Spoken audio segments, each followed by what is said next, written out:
18 పడిమెట్ల పైకెక్కి గుడికేగు భక్తులకు ఎదురొచ్చే బంగారు స్వామి ఇరుముడులు స్పృశించి శుభమనుచు దీవించి జన బృందముల చేరే జగమేలు స్వామి తన భక్తులొనరిల్చు తప్పులకు తడబడి ఒక పక్క ఒరిగెన ఓంకారమూర్తి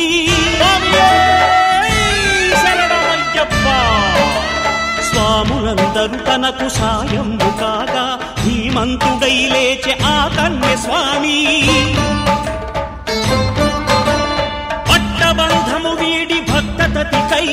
పరుగు పరుగున వచ్చే భూమిపైకి నరుడై